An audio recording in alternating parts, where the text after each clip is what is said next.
Assalamualaikum warahmatullahi wabarakatuh. Salam sejahtera buat kita semua. Baik, kita lanjutkan lagi untuk materinya. Kali ini kita akan masuk ke perancangan multimedia.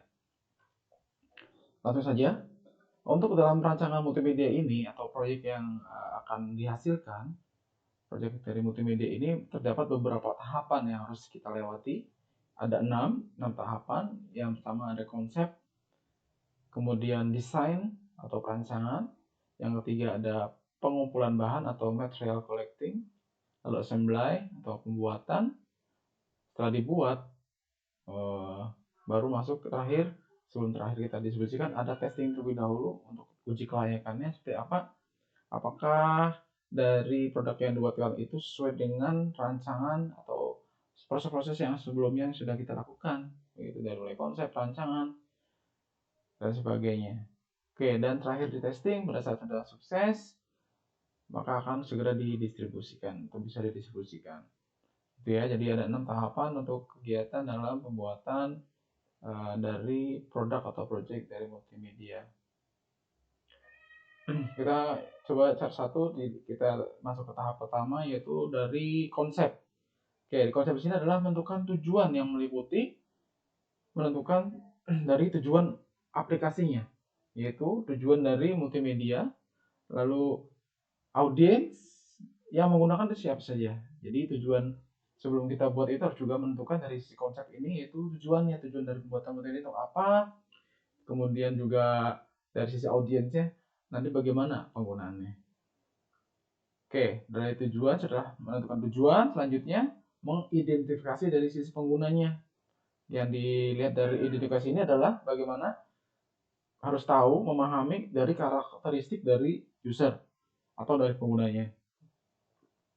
Nah, lalu juga kan pasti dilihat juga dari tingkat kemampuan dari audiensnya. Itu pasti harus menjadi tolak ukur nanti bagaimana si produk ini akan dibuat. Dan terakhir dari sisi outputnya itu nanti seperti apa nih bentuk aplikasi yang setelah jadi begitu. Dan artinya juga harus disebutkan di situ untuk spesifik umum seperti apa. Oke.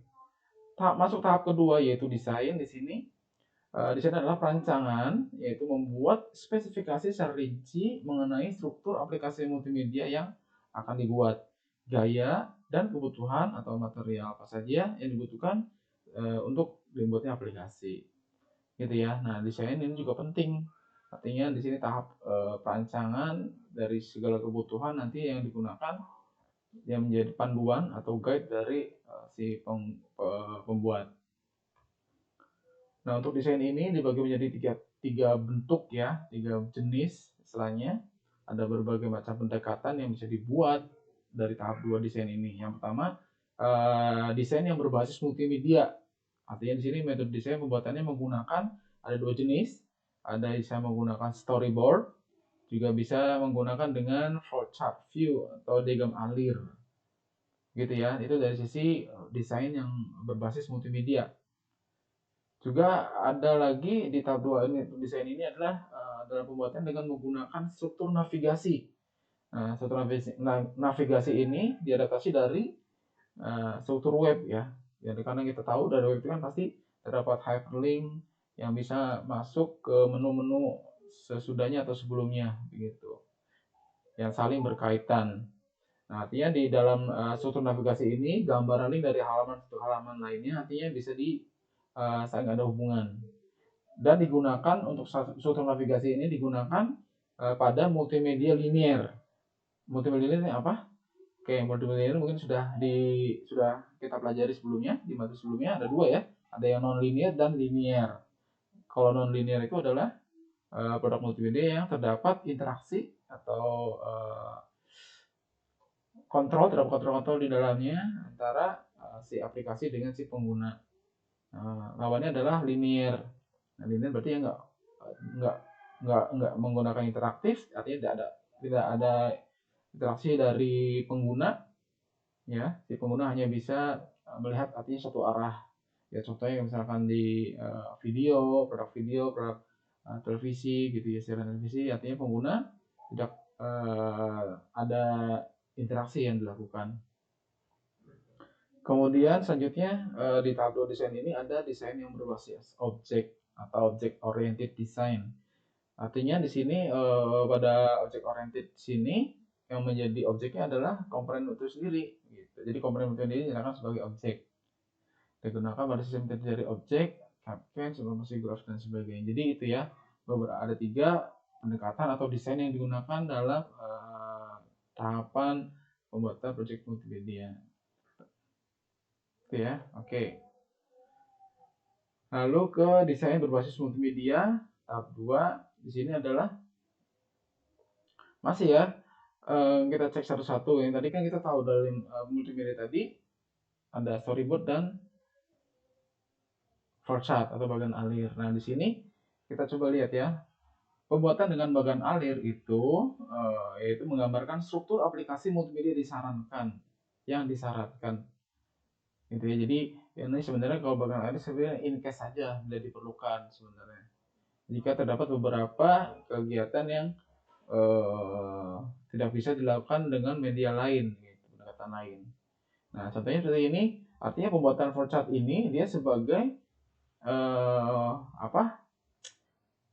melengkapi lah gitu ya. Ini kan melengkapi storyboard untuk multimedia non-linear interaktif, yaitu multimedia menggunakan banyak percabangan. Jadi misalkan si produk multimedia atau project multimedia dengan desain ini dia menggunakan storyboard.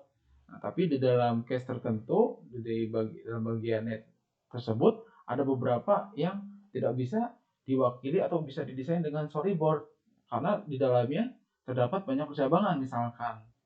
Nah, makanya digunakan gabungan nih, selain dia menggunakan storyboard juga dia menggunakan bagan alir gitu ya. Jadi hanya digunakan sebagai pelengkap in case saja atau keadaan-keadaan tertentu bila mana dibutuhkan gitu. Itu bagan alir ya, lebih banyak sebenarnya untuk yang produk multimedia ini pasti lebih banyak lebih ke storyboard ya gitu, tapi juga ada yang menggunakan bagan alir juga ada. Pembuatan storyboard ini yaitu pemetaan elemen-elemen atau bahan-bahan dari materialnya dari multimedia pada supplier aplikasi multimedia digunakan untuk multimedia linear. Jadi gitu ya. Jadi sudah kelihatan bedanya untuk yang storyboard ini berbeda dengan bukan alir. Kalau alir tadi digunakan untuk multimedia linear, sedangkan yang storyboard dia menggunakan multimedia yang linear atau tidak ada interaksi dengan pengguna. Oke, jadi bagian alir atau flowchart ini disebut juga diagram tampilan, gitu, menggunakan alir atau dari satu scene tampilan ke scene lainnya, begitu. Di sini digunakan pada multimedia interaktif, ya tadi atau non linear. Nah, sulit dimengerti bila banyak link antar scene yang tidak berurutan. Yang artinya di sini artinya ada kelemahannya juga, khususnya bila scene-scene yang ada itu tidak berurutan. Nah, artinya kalau pengen lebih mudah menggunakan diagram alir, ya jelas ya konotasi dari atau pengertian dari diagram alir biasa gitu. Pembuatan struktur yang urut begitu, pengurutan harus sudah terurut lebih dahulu gitu dari mulai A, B, C, D dan selanjutnya itu saling terkait urutannya. Nah, artinya kalau misalkan terhadap scene-scene yang tidak berurutan, makanya susah dengan menggunakan diagram alir ini. Artinya scene-scene ini harus diurutkan lah seperti itu baru bisa mudah dengan menggunakan bagan alir ini. Oke, kemudian selanjutnya ini ya, jadi cara menentukan aliran alir atau konsep dalam rancangan bagan alir ini mengikuti hal-hal ini, yaitu ikuti hierarkis alamis materi. Jadi alir aja, kemudian berdasarkan minat pengguna, ya artinya seperti apa sih minat pengguna. Nah, kita bisa masukkan ke dalam bagan alirnya. Lalu dari yang sudah dikenal sampai yang belum dikenal, dari yang konkret sampai yang abstrak, itu bisa jadi acuan. Kemudian dari yang umum sampai yang spesifik, itu bisa juga masuk. Artinya nggak yang umum aja, tapi bisa lebih detail. Itu bisa dibuat di dalam bagan alirnya. Lalu berdasarkan pertimbangan topik pembahasan ya setelah diputuskan topik pembahasan seperti apa juga bisa dimasukkan. Lalu secara kronologis berdasarkan pada pemakaian atau kinerja. Lalu hal apa yang perlu diperhatikan ketika mengembangkan bagan alir? Ini meliputi apa saja, yaitu apakah semua bidang isi dibutuhkan telah dimasukkan itu. Jadi semuanya setiap kebutuhan yang ada dalam pembuatan ini harus semua sudah disediakan, dan setelah disediakan sudah terlihat jelas, baru bisa dimasukkan, dan jangan sampai tertinggal karena akan setiap scene-nya pasti akan berpengaruh ke scene yang lain. Lalu apakah semua hubungan antar modul telah dimasukkan? Oke, sama ya. Dan apakah struktur akan menjadi jelas bagi tim pengembang dan pengguna?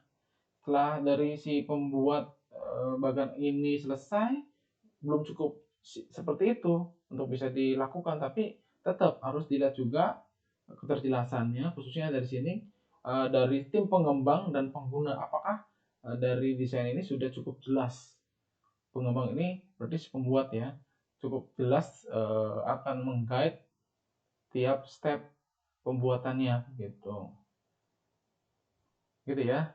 Artinya untuk yang pengguna salah siapa aja nih, pengembang, misalkan juga si nanti yang punya projectnya dan sebagainya gitu ya. Itu di diagram alir.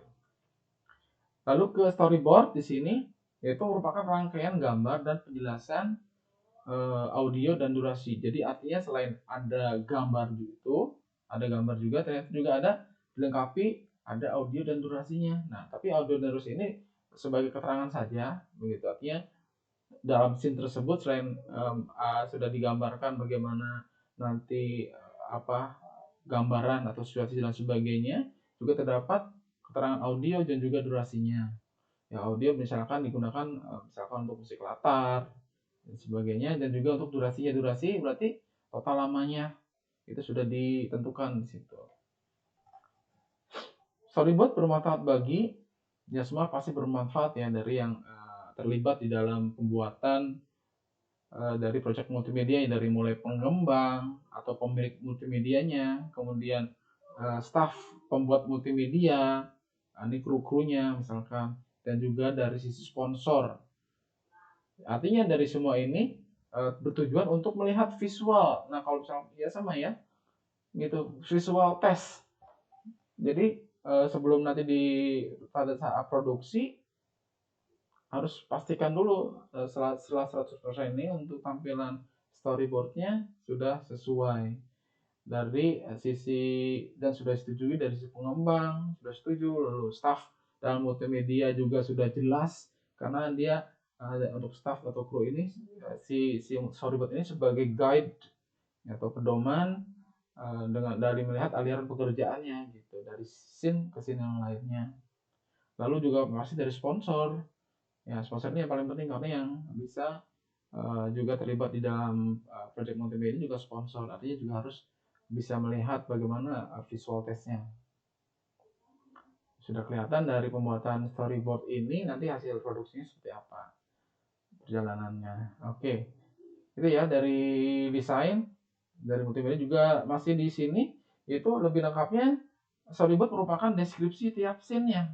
Tadi di detail sudah kelihatan dengan mencantumkan semua objek multimedia dan link ke scene lain. Bukan cuma gambar, lalu ada suara, lalu ada durasi atau waktunya, tapi juga bisa ditambahkan lebih detail lagi. Juga ada yang seperti ini tampilannya, yaitu menambahkan teks. Ya jelas ya, teks juga pasti, atau istilahnya teks ini bisa seperti berbentuk subtitle misalkan, juga untuk teks-teks yang lain, untuk tujuannya adalah memperjelas ya, memperjelas tampilan visualnya. Kalau misalkan tidak ada teks, apalagi videonya itu berbahasa asing, nah itu yang rada susah gitu loh. Khususnya pembelian teks ini untuk subtitle misalkan. Lalu juga ada animasi. Ya, animasi sebagai mungkin tambahan saja di dalamnya. Itu bila mana diperlukan boleh dimasukkan. Juga ada video, artinya video dalam video, yaitu ya tergantung kebutuhan saja. Apabila dibutuhkan hal tersebut, ya bisa dimasukkan. Itu ya. Ada hyperlink juga nanti, artinya ini kaitannya dengan mana gitu, scene mana yang paling terkait. Oke. Jadi storyboard ini digunakan untuk memungkinkan tim klien pengguna memeriksa, menyetujui, meningkatkan rancangan, gitu ya. Jadi kalaupun dari ada masukan dari pengguna atau klien, karena penting ya untuk ketersempurnaan itu tetap harus ditampung, lalu bisa diedit. Nah, ini jadi panduan bagi programmer, graphic designer, sama ini sebagai guide tadi atau krunya. Seperti apa nih perjalanan tiap tiap bagiannya atau tiap scene-nya dalam nanti tahap produksi. Lalu selain itu untuk mengetahui elemen atau material atau bahan multimedia yang dipakai gitu. Jadi terdeskripsi jelas apa saja yang dibutuhkan. Menjaga konsistensi di sepanjang aplikasi multimedia. Bayangkan saja kalau misalkan tidak ada panduan, tidak ada guidance, naskah gitu, script, nah itu kan susah. Artinya bisa tidak terarah atau tidak sesuai dengan, artinya tidak konsisten ya dengan apa yang sudah direncanakan di awal. Dan memungkinkan rancangan diaplikasikan pada platform yang berbeda karena storyboard bersifat platform independen begitu. Oke. Pada storyboard juga perlu mengandung nama aplikasi atau program atau modul dan nomor halaman pada nama layar. Nah ini teknis ya. Gambar sketsa layar atau halaman beserta rincian objek yang ada pada layar, seperti teks, gambar, animasi tadi sudah. Tapi ada tambah juga ada warna, penempatan, program. Jadi ada juga yang storyboard yang lebih lengkap gitu. Tadi tergantung kebutuhan untuk tahap proses, misalkan dalam tahap pengeditingan. Ya itu storyboard. Jadi masih ya di storyboard sini katanya storyboard juga dapat digambar dengan tangan. Nanti nggak perlu harus digital ya atau dengan berbantuan komputer. Artinya dengan tangan pun nggak masalah selama hasil visual sketsa dari hasil manual tadi atau dalam tangan tadi bisa terlihat jelas gitu bagaimana penggambarannya gitu. Apabila sudah bisa diterima oleh semua bagian dan tidak ada masalah ya boleh gitu. Terus kita storyboard untuk setiap layar setiap layar atau halaman. Oke, nah. Semua rincian yang penting harus ditunjukkan. Nanti sudah ada di detailnya di situ di storyboardnya. Lalu teks dan narasi dapat sangat panjang, karena itu boleh ditulis pada lembar terpisah. Ini boleh. Setiap anggota tim produksi mempunyai salinan storyboard untuk dapat mengakses storyboard dengan mudah. Ini bisa di-copy banyak lah seperti itu. Jadi setelah grafik satu jadi bisa diperbanyak untuk semua bagian yang terlibat. Yang kedua, tadi setelah ada storyboard dan diagram alir, yaitu selanjutnya ada navigasi. Dan ya, navigasi ini terdiri dari beberapa model juga. Yang pertama ada navigasi dengan model linear navigation model. Nah, model ini adalah digunakan pada multimedia linear navigasi berurutan, baik secara prosedur maupun secara prosedurnya itu dibuat secara berurutan, gitu ya, step by step. Lalu dari sini, ini dari gambar sudah kelihatan ya, di awal, lalu halaman selanjutnya, dan bisa langsung balik lagi ke sana, ke tampilan awal lagi. Itu ya, jadi sebutnya model seperti ini disebut adalah linear navigation model. Jadi biasanya forward dan backward. Macam aplikasinya adalah contohnya aplikasinya bisa presentasi slide, video seperti itu juga, aplikasi computer based training, CBT, ini menggunakan teknik seperti ini, yaitu linear navigation model, juga aplikasi yang menggunakan informasi berurutan. Ini cocok ya diterapkan. Selanjutnya ada hierarchical model, yaitu di sini diadaptasi dari top down design. Ini mungkin dari struktur organisasi lah. Jadi diadaptasi dari situ, dari top level gitu ya, atau level 0, level 1, level 2. Ini dibuat seperti berjenjang terstruktur atau hierarkinya. Sudah bentuk hierarki. Tiap level ini berbeda secara hierarkinya. Yang paling atas berarti yang paling tinggi. Oke. Dimulai dari satu node dibuat beberapa cabang ke halaman-halaman level 1 dan selanjutnya. Jadi halaman 1 digabungkan menjadi beberapa cabang lagi yang menjadi level 2 dan sebagainya. Tergantung dari kebutuhan mengenai keterkaitan dari masing-masing node-nya begitu. Jadi model yang digunakan adalah model hierarchical atau berbentuk struktur. Lalu ada juga spoke and hub model. Spoke hub model ini dari gambar sudah kelihatan, dia tersenter langsung ke halaman utama. Jadi tiap-tiap node ini tidak saling terkait. Jadi setiap node ini langsung terkait kepada langsung langsung dalam menu utamanya. Gitu, pada saat back ya bisa langsung sini gitu. Jadi langsung dua arah. Baik langsung dari kontennya langsung juga bisa balik langsung ke halaman utama. Jadi struktur hyperlink yang fleksibel gitu. Hub sebagai ini hub ya, sebagai halaman utama berhubungan dengan setiap node ini sebagai sebagai perantaranya. Jadi misalkan topik B mau ke A, ya dia harus balik lagi ke sini, selanjutnya bisa ke sini. Kelihatan. Setiap node dapat dibangun kembali menjadi halaman utama. Oke, itu ya. Selanjutnya ada full web model atau non-linear.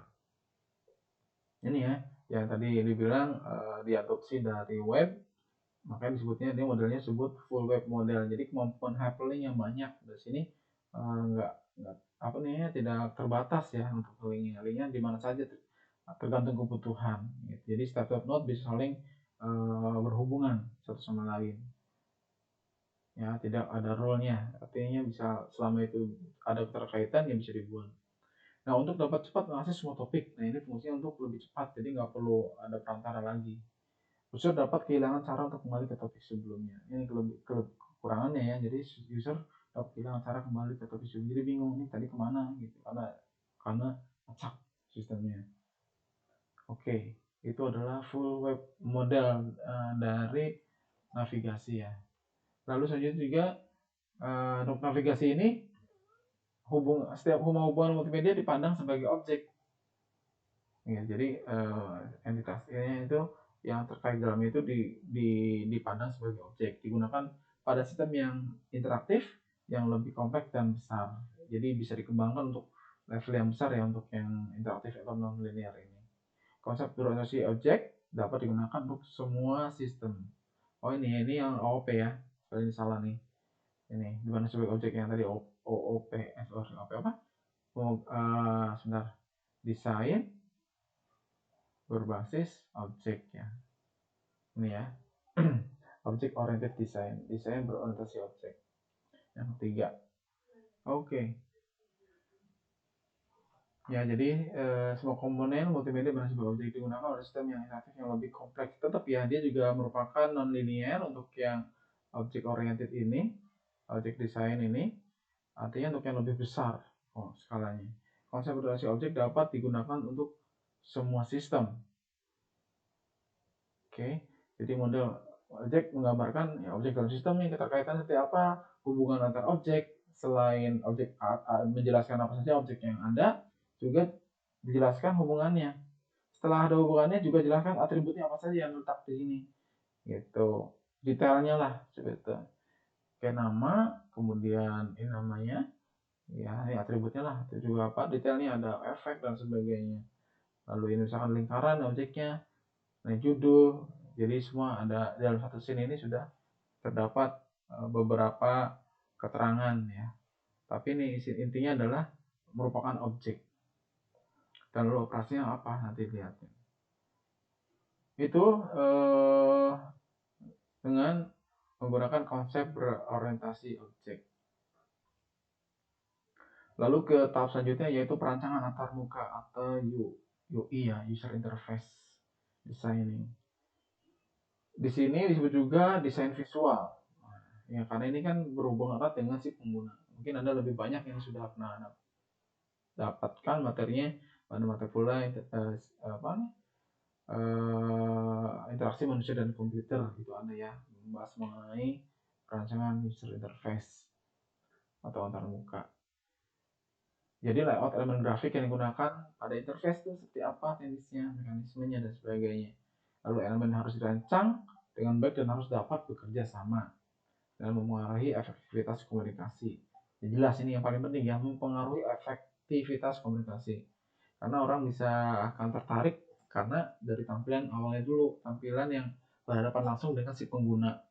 Kalau misalkan si perancangannya kurang menarik ya pasti dia akan kemungkinan dia nggak akan lanjut gitu untuk bisa masuk ke dalamnya. Jadi penting ya perancangan UI ini atau antarmuka ini. Lalu perancangan antarmuka atau screen harus memperhatikan beberapa hal, yaitu misalkan ya ini guidelines-nya. Ya, tidak boleh melebihi 3 window pada satu screen. Itu kecepatan yang dimiliki oleh tampilan. Nah ini yang penting juga ya, yang harus diperhatikan. Kalau sekarang yang dilihat itu bukan dari isinya dulu, tapi yang paling penting yang dipengaruhi adalah dari sisi speed atau kecepatannya dalam pada saat kita masuk ke sebuah menu atau tampilan, nah dia secara respon akan langsung terbuka, jadi nggak lama baru bisa melihat informasi yang mereka dapatkan. Tidak boleh menampilkan banyak teks pada satu screen, jelas ya, semakin penuh nanti kalau semua tampilan diisi dengan semua full text. Jadi seperlunya saja, bahkan sebuah tampilan lebih banyak bagusnya lebih ke visual, gambar ya gitu. Kalau teks mungkin bisa, tapi jangan terlalu banyak juga. Lalu tampil dari awal hingga akhir harus konsisten, gitu ya, harus diperhatikan secara konsistensinya. Button diletakkan sebagian rupa sehingga user mudah menemukannya. Ini teknis saja ya, contoh kayak button atau tombol, ya jangan semestinya ditaruh di mana gitu, jangan sampai dibuat si pengguna akan cari-cari dulu atau gimana. Intinya informasi yang mereka dapatkan itu kemudahan dalam mengaksesan gitu. Dan sebagainya, artinya untuk UI ini semua teknis dari perancangan antarmukanya harus dibikin seinformatif mungkin, memudahkan dan bisa dinikmati oleh pengguna. Oke. Tahap selanjutnya yaitu di pengumpulan material. Nah, kalau material ini jelas ya, pengumpulan bahan apa saja yang nanti dibutuhkan di dalam pembuatan project multimedianya, dari mulai clip art, misalkan ada image, animasi, mungkin apa yang dibutuhkan, audio apa saja yang nanti akan menjadi digunakan sebagai musik latarnya. Oke, kemudian juga ada pembuatan grafiknya, foto, audio dan sebagainya. Intinya semua sudah harus dikumpulkan gitu. Sesuai dengan tadi yang tertera juga yang ada di storyboard atau desain yang digunakan. Jadi semua harus dikumpulkan, jangan sampai ada yang tidak ada. Bahan yang diperlukan dalam bentuk dapat berasal dari sumber-sumber seperti percetakan, bahan yang sudah ada pada pihak lain, atau pembuatan khusus yang dilakukan oleh pihak luar. Lalu pengumpulan material dapat dilakukan paralel dengan tahap pembuatan tersebut. Di sini ada beberapa ya, misalkan pembuatan teks, pengumpulan koleksi teks, pembuatan grafik. Jadi segera dibuat ya, kalau tidak ditemukan, artinya kebutuhannya seperti apa ya, segera dibuat. Misalkan tadi ya, nggak perlu mencari, tapi dibuat. Oke, dari pengumpulan gambarnya, lalu pengumpulan suaranya, editing suara, pembuatan capture video, editing video, pembuatan karakter, ilustrasi, dan penganimasian. Banyak ya, mungkin lebih darinya juga banyak ya, tapi intinya adalah sesuai dengan rancangan atau desainnya ini apa yang dibutuhkan ya kita harus buat kebutuhannya. Setelah bahan-bahan sudah tersedia, maka akan langsung dibuatkan pembuatan juga artinya sudah harus melalui tahapan sudah disetujui ya dari sisi visual test rancangannya. Nah, tahap pembuatan atau sebelah ini merupakan tahap di mana seluruh objek multimedia dibuat atau diintegrasikan. Pembuatan aplikasi berdasarkan flow of chart atau storyboard, integrasi atau diagram objek yang masuk dari tahap desain ini. Ya, pasti ada keterkaitan. Jadi ya berdasarkan ini ya dia si pembuat ini menjadi landasannya. Nah, pembuatan objek multimedia dilakukan dengan menggunakan hardware dan software multimedia atau software authoring multimedia ya.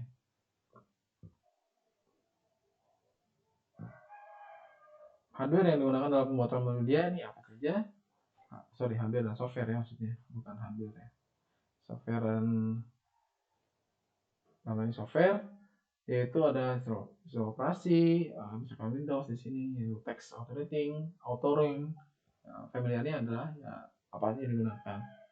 Grafiknya, graphic authoring, animation authoring, audio authoring software, apa saja yang dibutuhkan. Jadi video juga authoring, semua elemen-elemen dia sudah harus bisa digunakan melalui aplikasi-aplikasi ini gitu ya.